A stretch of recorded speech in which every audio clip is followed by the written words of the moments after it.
Hello friends and well wishes of RKS Apex. Once again welcome to our RKS YouTube channel, and there in the series of learning vocabulary from newspapers we have reached 53rd episode 53rd episode. So please do begin our today's vocabulary. So 53rd episode చూస్తున్నామండి. So welcome to our 53rd episode. See here. 3 more held in Delhi shooting case. Police say main attacker is a juvenile. So ఈ Delhi shooting కేసులో ఇంకొక ముగ్గురిని పట్టుకున్నారు. దీనిలో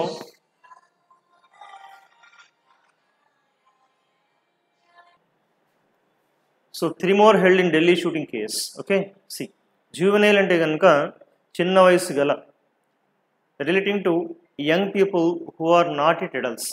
ఇది ఎక్కువగా ఇలాంటి కాంబినేషన్ వాడతారు. జ్యూవెనైల్ క్రైమ్, జ్యూవెనైల్ ఎంప్లాయ్మెంట్ అంటే ఈ చిన్న పిల్లలు అంటే బిలో 18 ఆ లోపు చేసేటువంటి నేరాలు, వాళ్ళకి చేసేటువంటి ఉద్యోగం కానీ సంథింగ్ ఇట్లాగా.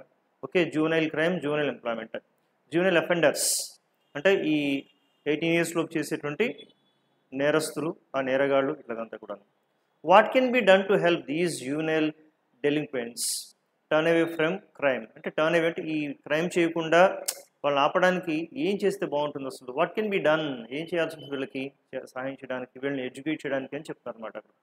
సో డెలింక్వెంట్స్ అంటే కనుక young person who tends to commit crimes అంటే నేర ప్రవృత్తి కలిగేటువంటి వ్యక్తులని ఇది డెలింక్వెంట్స్ అంటారు అనమాట. యంగ్ పర్సన్ ఎక్కువగా యంగ్స్టర్స్ అనమాట. ఇట్లా జ్యూవెనైల్ కోర్ట్స్ అని ఉంటాయి అనమాట. అంటే ఈ నేరస్తుల్ని వ్యవహరించేటువంటి అంటే వాళ్ళని చూసేటువంటి సపరేట్ కోర్ట్స్ ఉంటాయి కదా, వాళ్ళు జ్యూవెనైల్ కోర్ట్ అని పిలుస్తుంటారు అనమాట. ఇట్లా. Okay friends, juvenile it's a somewhat important word. Regularly would you come across there in the newspapers. Questionable intent. Intent అంటే కనుక ఉద్దేశము, అభిప్రాయం. ఇంటెన్షన్ కూడా ఉంటుంది, అది కూడా అదే ఇంటెంట్ అనేది నౌన్గా వాడచ్చు, అడ్జెక్టివ్ కూడా వాడచ్చు. ఈ కేసులో క్వశ్చనబుల్ ఇంటెంట్ ఇది నౌన్ అవుతుంది. So intent, what you intent to do అంటే ఉద్దేశం అని చెప్పడం. His intent is clearly not to placate his critics. His intent is clearly not to placate అంటే అపీజ్ అంటే పాసిఫై అంటే శాంతింప చేయడం. అంటే ఆయన ఉద్దేశం వాళ్ళని శాంతపరచడం కాదు. So his intent is clearly not to placate his critics అంటే అది శాంతపరచడం అయితే కనుక ఆయన సారీ చెప్పడమో లేకపోతే ఇంకోటి చెప్తుంటారు. కానీ ఆయన వ్యవహార శైలి, తీరు, ఉద్దేశం ఎలా కనపడుతుందంటే తన క్రిటిక్స్ని, తను విమర్శించే వాళ్ళని శాంతింప చేయడం అతని ఉద్దేశం కానట్టు తెలుస్తుంది క్లియర్గా. ప్లకేట్ మీన్స్ పాసిఫై, శాంతింప చేయు. ఇంటెంట్ అడ్జెక్టివ్ కూడా వాడతారు. Showing strong interest and attention అంటే ఇంటెంట్ గేజ్ అంటే సీరియస్గా ఇలా చూడడం ఏంటో అన్నట్టు, అంటే కొంచెం ఉత్సాహం, కాస్త ఏంటని తెలుసుకునేటువంటి ఒక ఉత్సుకత. Intent look. Okay, his eyes వర్ సడన్లీ ఇంటెంట్.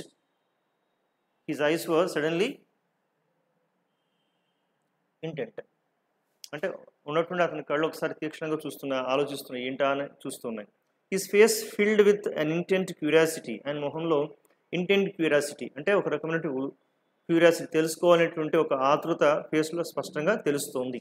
ఇలా intent. Kajal Agarwal eyes female centric roles. Eyes అంటే అటువంటి రోల్స్ పైన కన్ను వేయడం, అంటే అలాంటి పాత్రలు ఎక్కువగా చేయడానికి ఆసక్తి చూపడం అని వస్తుంది అంతా కూడా. ఇక్కడ ఫీమేల్ సెంట్రిక్ అంటే కనుక ఆ పర్టికులర్ ఆధారమైన అంటే ఫీమేల్ ఓరియంటెడ్ ఫిల్మ్స్ చేయడం అని అర్థం వస్తుంది. ఇక్కడ ఫీమేల్ ఓరియంటెడ్ రోల్స్ అన్నట్టు. సెంట్రిక్ ప్రధానమైన, having a particular centre. Geocentric అంటే భూ ఆధారితమైన.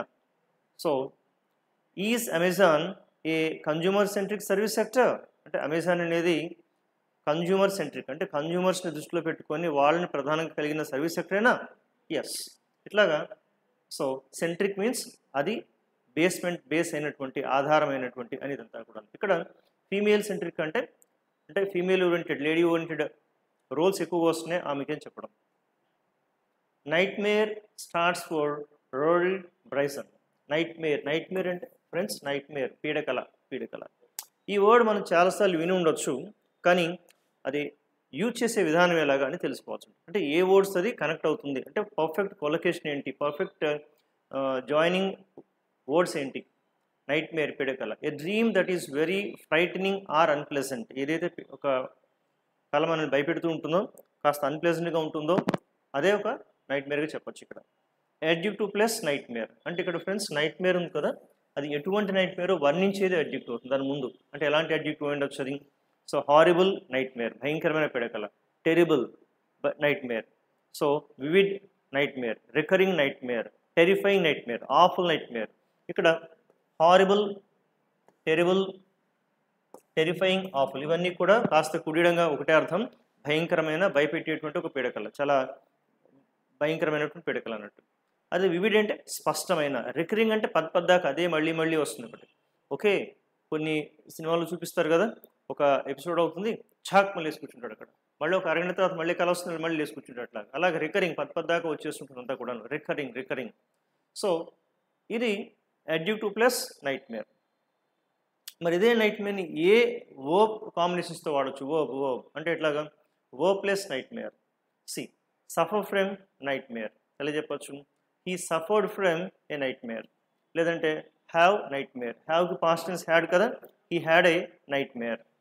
వేకప్ ఫ్రమ్ నైట్ మేర్, అదే పాస్ట్ టెన్స్ అయితే he woke up from a night Meyer.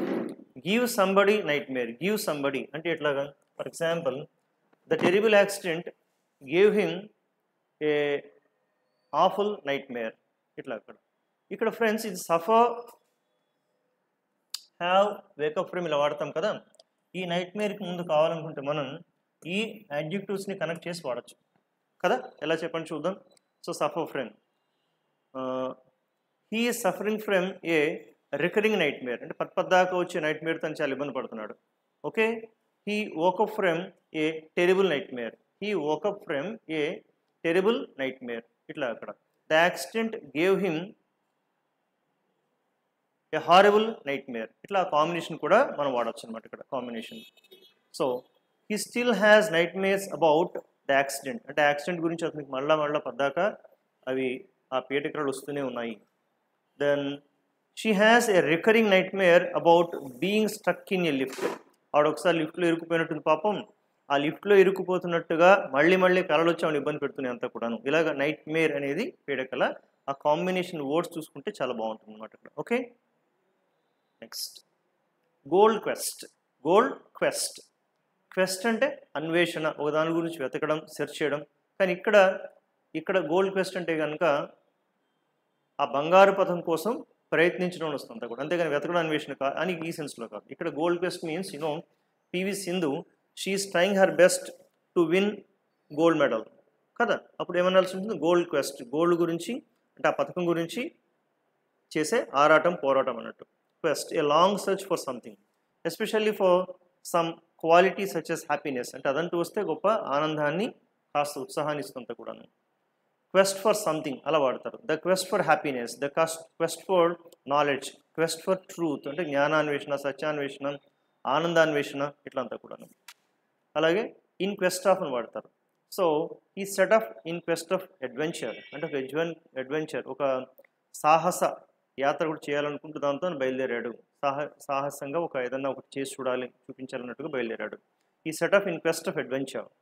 ఇది ఇన్ క్వెస్ట్ ఆఫ్ ఈక్వల్గా ఇన్ పర్సూట్ ఆఫ్ అని కూడా వాడతారు. ఇన్ పర్సూట్ ఆఫ్ అంటే పలానా దాన్ని అన్వేషిస్తూ, వెంబడిస్తున్నట్టు. So she travelled all the world in pursuit of her dreams అంటే తన కళలను సాకారం చేసుకుంటూ, నిజం చేసుకోవాలని ఆశిస్తూ ఆవిడ ప్రపంచమంతా తిరుగుతూ వెళ్తుందంతా కూడాను, ప్రయాణించిందంతా కూడా. She travelled the world in pursuit of her dreams అంటే తన కళల సాకారంలో ఆవిడ ప్రపంచమంతా ప్రయాణం చేసింది అని చెప్పడం. ఇలాగ ఫ్రెండ్స్ క్వెస్ట్ అనేది చాలా మంచి పదం. క్వెస్ట్ అంటే అన్వేషించు, వెతుకు, దాని గురించి పోరాడు, కష్టపడు ఇట్లా. Train derails amid loud sound two dead, చాలా పెద్ద సౌండ్ చేసుకుంటూ ఆ ట్రైన్ పట్టాలు తప్పింది. డీరైల్ అంటే కనుక పట్టాలు తప్పు. టు లీవ్ ద ట్రాక్, ఉన్న ట్రాక్ వదిలి పక్కకు పోవడం. Or to make it train do this, ఒక ట్రైన్ అలాగా అవ్వడం. So derail. So the train derailed and plunged into the river. Plunged అంటే మునగడం అంటే ఆ ట్రైన్ పట్టాలు తప్పి అలాగా నదిలోకి మునిగిపోయింది పాపం. The train derailed and plunged into the river. The rebels plotted, plot అంటే కనుక ఒక పన్నాగం, ఒక ప్లాన్ వేయడం. ఓకే, సీక్రెట్గా, ఒక రహస్యంగా హాని కలిగించేలాగా ఏదన్నా ఒక పన్నాగం పడడం. ద రెబల్స్ తిరుగుబాటుదారుడు, రెబల్స్ అంటే. The rebels plotted to derail trains and blow up the bridges. ఆ బ్రిడ్జెస్ని ఫెయిల్ చేస్తూ ఆ ట్రైన్ని పట్టాలు తప్పించే విధంగా వాళ్ళు ఒక కుట్ర పన్నారు, ఒక పన్నాగం పన్నారు అని చెప్పడం. ఇలా డీరేల్ అంటే పట్టాలు తప్పు అనేటువంటి ఈ సెన్స్లోనే కాకుండా ఏదైనా ఒక శాంతి చర్చలు, ఏదైనా ఒక జరుగుతున్నట్టు వ్యవహారం అది గాడి తప్పడానికి కూడా వాడుతుంటారు అంతా కూడా. ఓకే, దిస్ లేటెస్ట్ ఇన్సిడెంట్ అంటే ఈ జరిగిన ఈ సంఘటన could derail the piece process, అంటే శాంతి చర్చలకు భంగం వాటించవచ్చు, అది జరగకుండా చేయొచ్చు. ఏదో ఒక సంఘటన జరిగింది, మేబీ ఒక బాంబు వేయడము, లేదంటే ఇంకేదన్నా ఒక వైలెన్స్ జరగడము, దానివల్ల శాంతి చర్చలు ఆటంక పరచు అని చెప్పడం అంతా కూడా. Seattle police officer fired for belittling Indian's death. సరే ఇక్కడ రెండు విషయాలు చెప్పాలి. ఒకటి, పోలీస్ అనే వర్డ్ ఇంతవరకు తీసుకున్నారనుకోండి, అది ప్లూరల్ అవుతుంది ఇప్పుడు కూడా. సింగులర్గా చెప్పాలంటే పోలీస్ ఆఫీసర్ అని పక్కన ఇది కలపాల్సి ఉంటుంది, అది కలిపితే సింగులర్ అవుతుంది అక్కడ. But once you take only police, it's plural. If it's a police officer, it's a singular. Then Seattle police officer fired అంటే అతను ఈ ఫైర్ అని కాదు, తీసివేయబడ్డాడు. అంటే మనకు హైర్ అండ్ ఫైర్ అంటారు కదా, హైర్ అంటే తీసుకోవడం, HARE హైర్, ఫైర్ అంటే తీసేయడం. అతను ఉద్యోగుల నుంచి తీసివేయబడ్డాడు అంటే ఇది మనం ఎలా చెప్పుకోవాలి, ఆఫీసర్ వాస్ ఫైర్డ్. హెడ్లైన్స్లో బీ ఫార్మ్స్ ఇవ్వరు కదా, ట్రెడిషన్ చాలాసార్లు చెప్పుకున్నాం. So here you need to understand that police officer was fired అంటే అతను తీసివేయబడ్డాడు. దేనికి?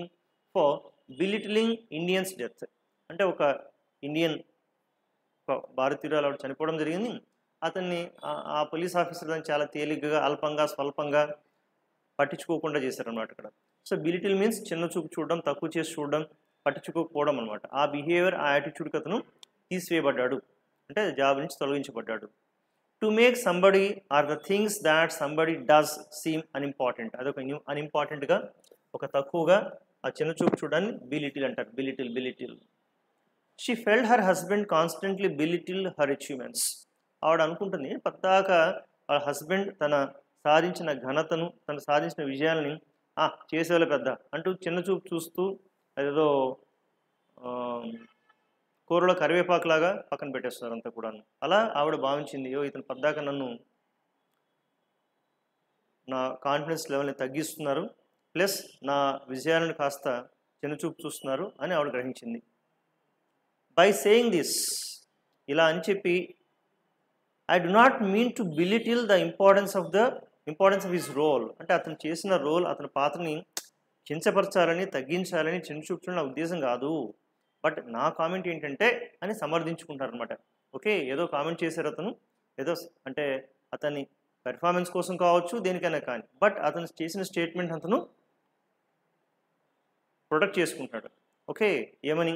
By saying this I do not mean to belittle the importance of his role, అతడి రోల్ని నేను తక్కువ చేసి మాట్లాడట్లేదు కానీ, ఓకే, అది నా ఉద్దేశం కాదు, ఐ డు నాట్ మీన్, నా ఉద్దేశం అది కాదు అని చెప్తున్నారు అంతా కూడా. So friends, this all about this 53rd episode. Then with one more episode we will see tomorrow. Till then, bye bye. Thank you.